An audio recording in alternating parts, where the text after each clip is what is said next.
Doctor T.A.O international challenges trophy गेलेनो बड'लेण्ड जोलुर हानजाया खाबु मोनबाय। बड'लेण्ड ओनसोलाव जोलुर गेलेनाया हादरारि आरो माहारियारि थाखोआव गनायथि मोननाया रोखा जाबाय।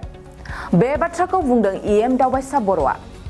Doctor T.A.O international centenary celebration committee गुवाहाटीनि बानजायनायाव फैगौ 28 फेब्रुवारिनिफ्राय 4 मार्चसिम doctor T.A.O international challenges trophy 2023 खुंफुंजागोन। आरो खुंफुंजानो गोनां बे जोलुर बादायलायनायावनो बड'लेण्ड जोलुर हानजायाबो गेलेनो खाबु मोनदों। बड'लेण्ड जोलुर हानजानिफ्राय सा 24 गेलेगिरिफ्रा गेलेनो थाखाय साखाफारा जाबाय।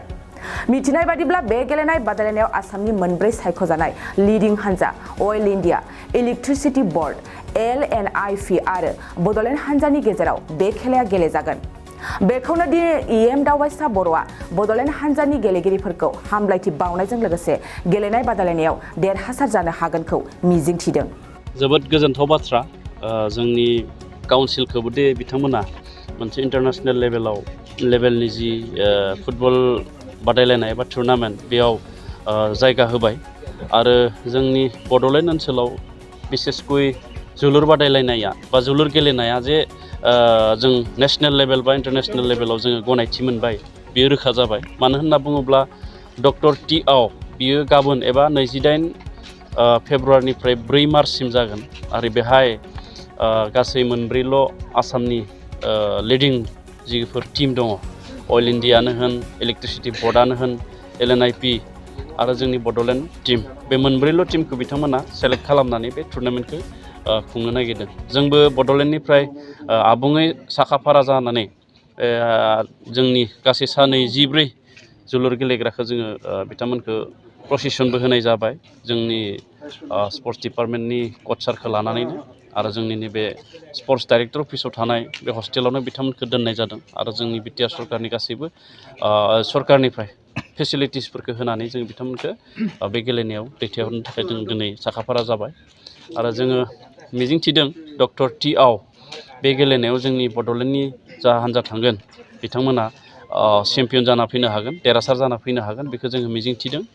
आरो जोलुर गेलेनाया जे जोंनि आंगोनि गेलेनाय आरो जोंनि बयनिबो मिथिजानाय आरो बयजोंबो अनसायजानाय बियो दिनै फोरमान जाबाय आरो बिटिआरआ जोंहा मोनसे टीम थाखासिगोन बेखौ जोङो सिगाङावबो फोरमायदोंमोन आरो आं दिनैबो फोरमायबाय जोंहा बिटिआरआव बा बड'लेण्डआव जोंहा जोलुरनि मोनसे काउन्सिल टीम जों बानायनाय जाबाय आरो बेखौ जोङो कन्टिनिउ खालामनानै गुबुन गुबुन टुर्नामेन्टआव जोङो बिदिनो गेलेहोनो थाखाय जों साननाय जादों।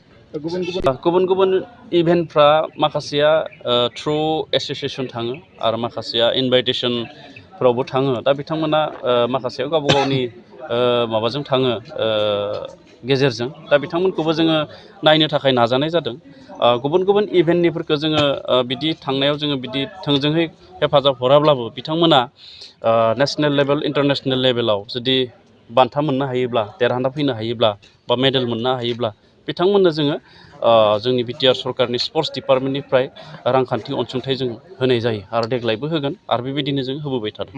नैबे डक्टर T.A.O 28 फेब्रुवारिनिफ्राय 4 मार्चसिम जागोन। दा जोंनि बिटिआरनि ट्राइड मथेब्ला बिटिआरनि टीमा गाबोन दङ, ओंखायनो दिनै थांनानै बिथांमोना रेस्ट लानानै गाबोन मोजां गेलेनायखौ पारफरमेन्स खालामो।